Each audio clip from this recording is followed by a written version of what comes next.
Hey guys, so in case you did not know, there is no refund. So a lot of people have emailed me and asked me whether or not they thought they could get a refund from GoFundMe.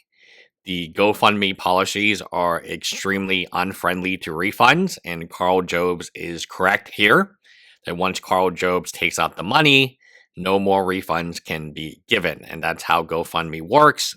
Suing GoFundMe is almost useless because when you donated the money, you subtly, or even not even subtly, you agree to a contract that it will go to arbitration and you will lose an arbitration based on the contract. So when you donate money to an organization via GoFundMe, you will never going to see your money back outside of two things being true. Number one, they haven't released the money yet. And number two, there is some type of fraud, legitimate fraud being conducted. So these two things have to be true. If there is fraud being conducted, but the money has been released anyway, you will not get your money back, which gets me to Ian. So this is another content creator, Ian Danskin. He is I don't know very much about Ian. I've only recently watched one video, his main video, the alt-right playbook. It's a very well done video, in my opinion, even if I do not agree with what he's saying the entire time. I think the video is done incredibly well.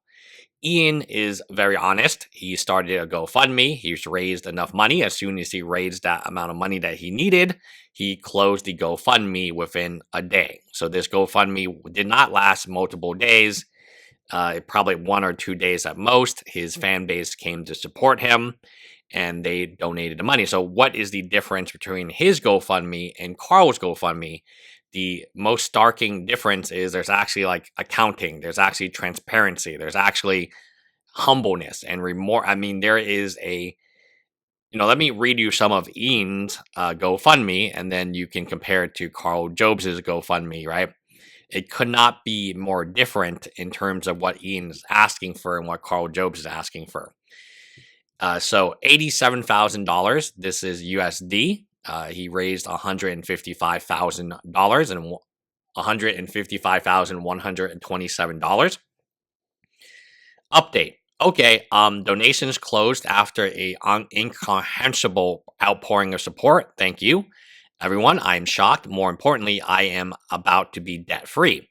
I don't know what any of this means for the future of my career. My brain is not built to fathom this. I will let you know when I figure it out. Again, a very honest take. There's no continuing debate for donations. Yeah. Thank you so much.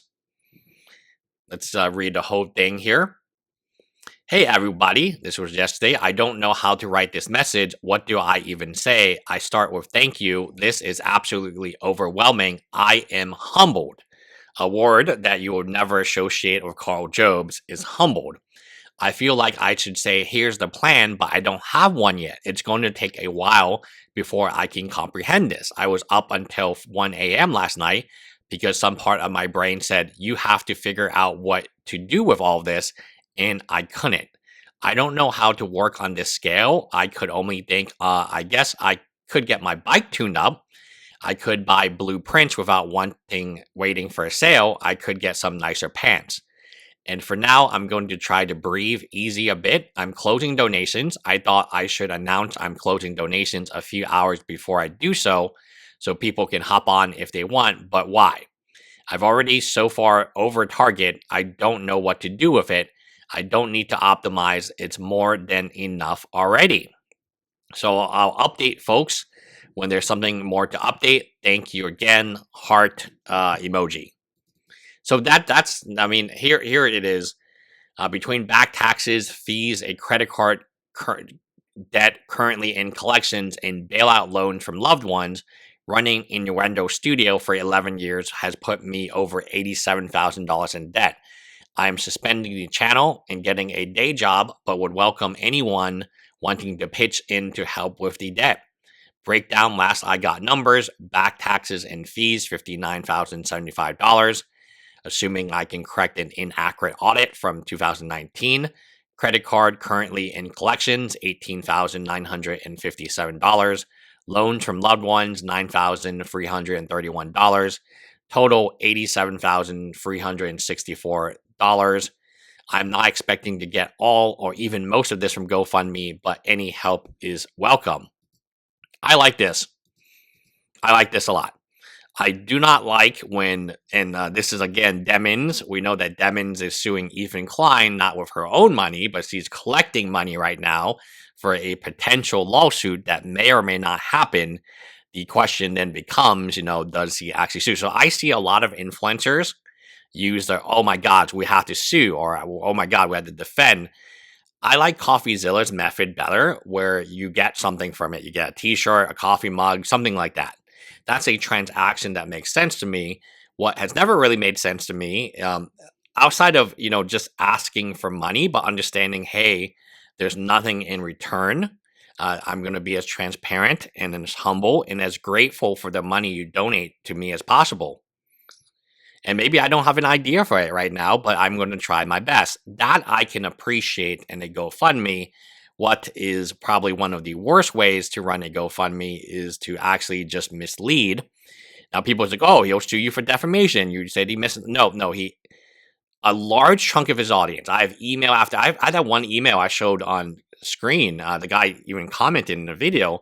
He was so angry that he wanted to start a class action lawsuit against Karl Jobst, which then I made a video saying that the money is already gone. It's disappeared. So back to the whole new refunds and things. I think if you just ask straight up for donations and people understand it's a donation, that's fine. But when you say, let me read Karl Jobst. Okay, when you say, hello, you absolute legends. My name is Karl Jobst, and I'm a YouTuber who often reports on video game cheaters. Last year, Billy Mitchell, star of The King of Kong and proven video game cheater, sued me for defamation, claiming damages of... Okay, pause. I also forgot another really important part is Karl has Notch, who is a billionaire. So Karl is richer than you. Have you guys seen Karl's home? It's probably better than the home you live in. Karl makes more money than you do. He's bragged about this in the past, right? By making one video, his wife doesn't have to work. My significant other works because he enjoys her work, but also, to help with, her career and so on. And now in our household, her money is her money. I leave it alone. And then I support the family from my money. That being said, it is one thing to say, hey, I make so much money from a YouTube video a month that I know via sponsorship and AdSense, my wife no longer has to work. A lot of families, and I understand this, have two working people to support the family. And even that's not enough. Many people have part-time jobs. I was talking to an individual who had like 5 part-time jobs. He was an Uber driver. He was a Lyft driver. He worked at the supermarket. He graduated with a degree in engineering, and he is the seafood guy. So the way that we talked was he's a seafood guy at Kroger, at my local Kroger in Summerwood. He's a really friendly guy, loves math. He tells me a lot about his story. He knows who I am because, again, in this little area, I'm kind of better known because Humble is a small area, and I have made videos about Humble in the past. Life is tough, man. The last thing you need to donate money to, in my opinions, is to somebody who's not humble and then expect to get your money back. That money was gone as soon as it left your pocket, man. These individuals, in my opinion, I don't get why you would donate to somebody in a lawsuit. You typically want them to use their own money because maybe then they settle. Because Karl Jobst, it looked like he had Notch, then he had a GoFundMe, and then maybe Notch came back at a later time, according to the Camelot interview. When you're using other people's money, Karl had said it best. Hey, a billionaire was paying my legal fees. I got a pretty good lawyer. Did you really check if that legal team was good? Because that legal team was worse than a wild monkey. It was worse than a wild pigeon. I could literally take a bottle of water and say, Karl, this is your legal team. They would have cost $0 versus $700,000, and they would have got the judge said to Karl, hey, this is the worst outcome I can possibly give you without me getting appealed for being biased. Eat it. And Karl ate it, and he grinned, and he loved it. He loved every piece of it, right?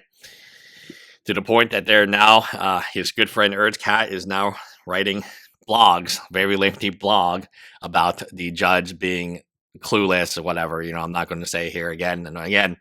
So here, there's a way to do GoFundMe, I feel, where you don't promise things, you don't mislead. If the majority of the people who donated to your GoFundMe feel like they've been misled, that's too much.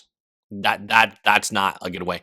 So Karl, on one hand, wants to be the hero. He's too proud to grovel for money and things. So you read this, it does not sound like a dude who really needs money. It sounds like a dude who had his good friend, Notch, the billionaire, fund his legal defense, right?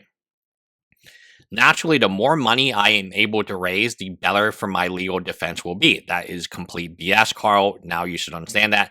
That's just the way it works. And if and when I defeat Billy Mitchell in court, he will likely have to pay back a lot. Now he's also going to talk about the tournament, the gaming tournament, right? Obviously, he's bad enough to attack me when I've done nothing wrong, but to injure them, so he's using his family as well, takes things to another level. Naturally, the more money I am able to raise, the better my legal defense will be. That's just how it works. If and when I defeat Mitchell in court, he will likely have to pay back a lot of the costs that I incurred. I will use that money to host a grand gaming tournament in his honor. I appreciate all the support. So again, you compare this to the other guy's GoFundMe, where he's just really grateful and humbled, using the exact words, and then you compare this to Karl Jobst's GoFundMe. Hello, you absolute legends. This is the update. Thank you so much for the support you've given. Billy Mitchell ended up backing out of the second lawsuit. There was never a second lawsuit, in my opinion. I cannot find a second lawsuit. I've asked the court specifically to look. They said they don't see one. And I have that in email form, which I've shown on YouTube. So there was one lawsuit. There was a second legal threat or multiple legal threats, which means all funds will go towards helping with existing lawsuits and to deal with the inevitable future threats. Oh, so he knows that it's a threat. I'm hoping to get this trial done within the next few months, so fingers crossed it's all wrapped up soon. So he's got one update. It doesn't it does not come off as the thanks that these individuals need. Right? I know it says, thank you so much for the support you've given, but when you compare it to the other individual, right, who is very humbled by the support, my point here, guys, it's just better to keep your money. Demons, and if I had to donate to one of these GoFundMes, I would absolutely donate to this Ian guy, because he put out his bills. He said he needed help Ian with his debt. He disclosed, and again, I'm saying you probably would be better off keeping your own money and spending it on yourself, a loved one. People need money right now, and your loved ones are no exception to that rule. So spend money on people who are close to you instead of donating to strangers online. But if I had to donate money, I would put Demons in the same category as Karl Jobst, where they're preparing for a legal lawsuit, which, again, if your audience feels that they were misled, and I get email after email about audience members feeling misled by Karl Jobst, then you've done something wrong in terms of how you've described the GoFundMe. You've set expectations that were not met. You said that you would defeat Billy Mitchell. You said that you would have money left over because Billy Mitchell would have to pay your legal fees. And you said that you would host a grand. These are all things that you said that could happen. And it's almost kind of like a promise, but none of this stuff will actually ever happen now, right? I think we can all agree on that.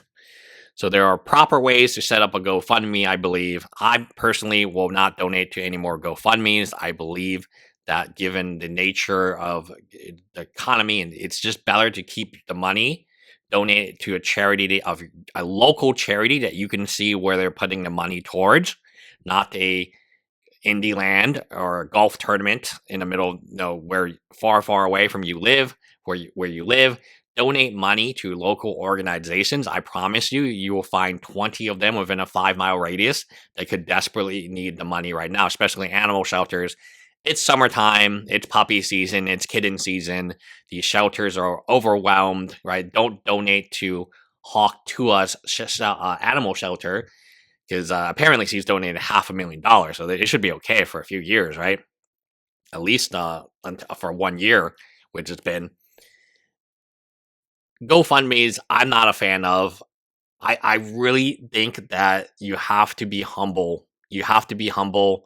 You have to be super. It's a very humbling experience, and you have to be honest about you needing help.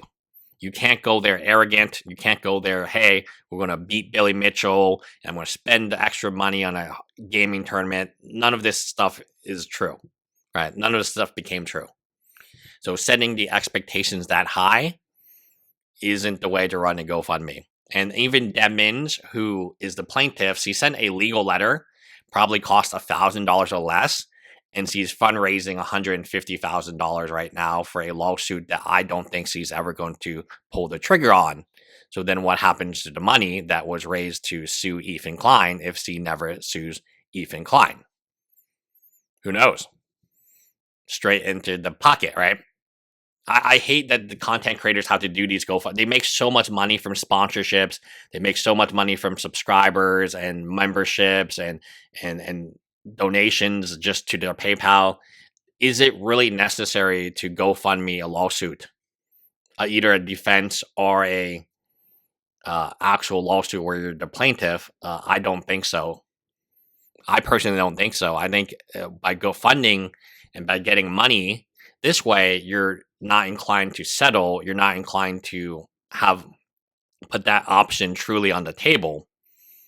You're inclined to do exactly what Karl Jobst did: hire the most expensive attorney, pay them all the money you can pay them, and then lose your case. Because the most expensive attorney does not mean the best legal defense. I hope that everyone understands that now, with Karl Jobst's case having finally been resolved. I do not think it's going to go to appeal. And the judge was very clever in the way that he prevented Karl Jobst from appealing this case. Anyway, let me know what you guys think in the comments below. Bye, guys.